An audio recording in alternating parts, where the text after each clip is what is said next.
అందరికీ నమస్కారం. మనం ఈ వీడియోలో మలబద్ధకానికి మంచి వైద్యం అనేటువంటి అంశాన్ని గురించి తెలుసుకోబోతూ ఉన్నాం.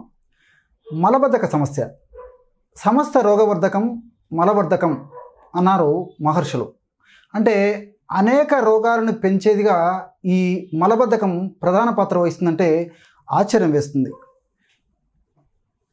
ద్రవాహారము, నీరు తక్కువగా తీసుకోవడము, అకాల భోజనము, fast foods, junk foods, bakery foods, ice creams ఇలాంటివి ఎక్కువగా తీసుకోవడము, అదేవిధంగా నిద్ర సరిగ్గా పోకపోవడము, మల విసర్జన సమయానికి చేయకపోవడము, మల విసర్జన సమయాన్ని ఆపుకోవడము, వృద్ధాప్యము, సహజంగానే కొందరిలో పేగులలో చలనశక్తి తక్కువగా ఉండడము, కొన్ని రకాలైనటువంటి వ్యాధులు, ఆయా వ్యాధులకు వాడేటువంటి కృత్రిమ రసాయన ఔషధాలు, మానసిక ఒత్తిళ్ళు ఇలాంటివన్నీ కూడా ఈ మలబద్ధకానికి కారణమవుతూ ఉంటాయి. మరి ఈ మలబద్ధకం వల్ల కొన్ని వ్యాధులు వస్తాయి, ఉన్నటువంటి వ్యాధులు ఎక్కువయ్యేదానికి కూడా అవకాశం ఉంటుంది. అందుకే మలబద్ధకం సమస్త రోగవర్ధకం అని మహర్షులు చెప్పడం జరిగింది.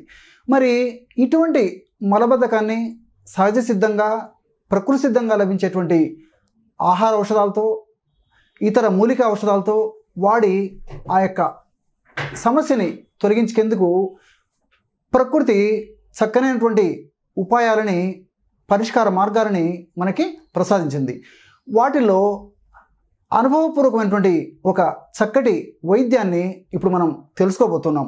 మరి మీరందరూ కూడా ఇప్పుడు మనం చెప్పుకోబోయేటువంటి వైద్యాన్ని రాసుకుంటే ఎవరికి ఏది ఎప్పుడు ఎలా అవసరమవుతుందో అప్పుడు ఆ యొక్క సహజసిద్ధమైనటువంటి ప్రకృతి సిద్ధమైనటువంటి ఔషధాన్ని వాడి ఎలాంటి దుష్పరిణామాలు దరి చేరకుండా క్షేమదాయకంగా ఆ సమస్య నుంచి బయటపడవచ్చు. తెలుసుకుందామా? మరి మలబద్ధకం తగ్గేందుకు చక్కటి గృహ వైద్యం. దీనికి కావలసినటువంటి పదార్థాలు అందరు రాసుకోండి. కరక్కాయలు, తానికాయలు, ఉసిరికాయలు అని రాసుకోండి. కరక్కాయలు, తానికాయలు, ఉసిరికాయలు, ఉప్పు, నిమ్మకాయలు, ఒక 200 ml నీరు.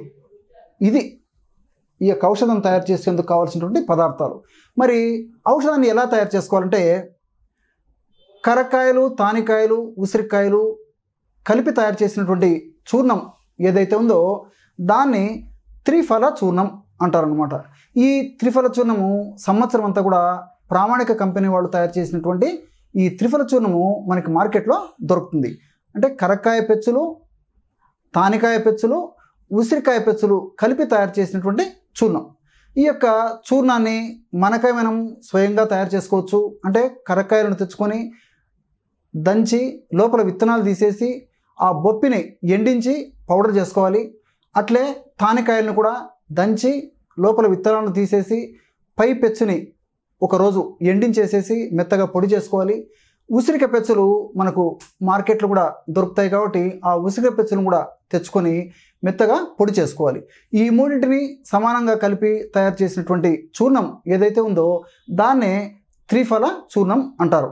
ఈ యొక్క త్రిఫల చూర్ణము ఇంతకుముందు చెప్పినట్లు ప్రామాణిక కంపెనీ వాళ్ళు తయారు చేసినటువంటి ఈ త్రిఫల చూర్ణం కూడా దొరుకుతుంది. కాబట్టి మీరు సక్రమమైనటువంటి త్రిఫల చూర్ణాన్ని వాడాలి. ఇక్కడ మరొక విషయం కూడా మనం తెలుసుకోవాలి. ఈ త్రిఫల చూర్ణం తయారు చేసేటప్పుడు కొన్ని కంపెనీలు మనకు మార్కెట్లో కూడా వాళ్ళు తయారు చేసేటటువంటి ఈ త్రిఫల చూర్ణము లోపల విత్తనాలతో సహా పొడి చేసి మనకు మార్కెట్ చేయడం జరుగుతూ ఉంటుందన్నమాట. కాబట్టి మీరు సక్రమమైనటువంటి త్రిఫల చూర్ణాన్ని వాడడం వల్ల చాలా చక్కనైనటువంటి ఆశాజనకమైనటువంటి సమ్యక్ సద్య వెంటనే శీఘ్రమైనటువంటి ఫలితాలు కనిపిస్తాయి.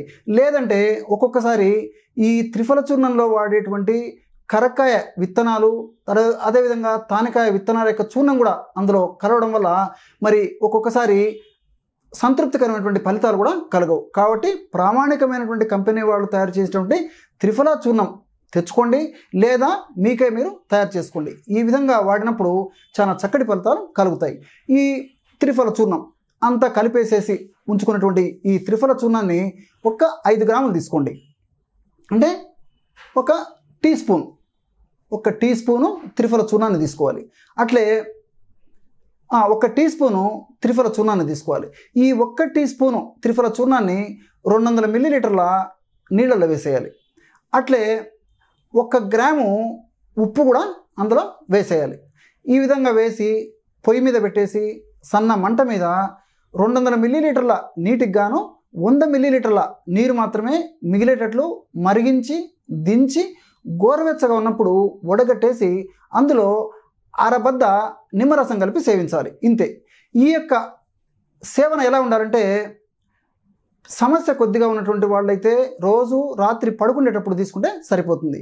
కొంతమందికి ఈ మలబద్ధక సమస్య మరీ ఎక్కువగా ఉంటుంది. అలాంటి వాళ్ళు మాత్రము ఉదయం ఒక్కసారి తీసుకోవాలి, రాత్రి పడుకునేటప్పుడు మరొకసారి ఇదే పద్ధతిలో ఆ కషాయాన్ని తయారు చేసుకొని తీసుకోవాలి. కొన్నాళ్ల పాటు ఈ విధంగా వాడిన తర్వాత మలబద్ధక సమస్య అదుపులోకి వచ్చిన తర్వాత రోజు ఒక్కసారి మాత్రమే వాడితే సరిపోతుంది అన్నమాట.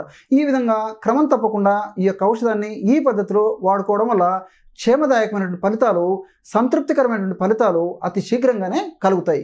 ఇక్కడ మరొక విషయం కూడా మీరు గమనించాలి. ఈ రోజుల్లో మరి బీపీ పేషెంట్స్ కూడా ఎక్కువగా ఉంటారు కాబట్టి వాళ్ళకు ఒక సందేహం రావచ్చు. మరి డాక్టర్ గారు మీరు ఉప్పు చెప్పారు కదండి, ఆ ఉప్పు వాడడం వల్ల ఏమైనా ఇబ్బంది ఉంటుందేమో కదా, మాకు బీపీ ఉంది కదా అని చెప్పేసి. అలాంటి వాళ్ళు మాత్రము మరి ఆ ఔషధంలో ఉప్పు మినహాయించి కేవలం కషాయాన్ని అంటే త్రిఫల చూర్ణ కషాయాన్ని తయారు చేసుకొని గోరువెచ్చగా ఉన్నప్పుడు నిమ్మరసం వేసుకొని తీసుకోవాలన్నమాట. కాబట్టి ఉప్పు బీపీ పేషెంట్లు మినహాయించి మరి కాళ్ళు చేతులు వాపులు ఇలాంటి సమస్యలు ఉన్నటువంటి వాళ్ళు, అదేవిధంగా కిడ్నీ సమస్యలు ఉన్నటువంటి వాళ్ళు మినహాయించి మిగిలిన వాళ్ళందరూ కూడా ఇంచుమించుగా కొన్నాళ్ల పాటు ఈ విధమైనటువంటి ఔషధాన్ని తయారు చేసుకోవడం వల్ల ఎటువంటి ఇబ్బందులు ఉండవు. చూశారు కదా, ఈరోజు ఈ కార్యక్రమంలో మలబద్ధక సమస్యకి అత్యంత క్షేమదాయకమైనటువంటి అనుభవపూర్వకమైనటువంటి వైద్య విధానాన్ని గురించి తెలుసుకున్నారు కదా. మరొక కార్యక్రమంలో మరొక అంశంతో మళ్ళీ కలుద్దాం. అంతవరకు నమస్కారం.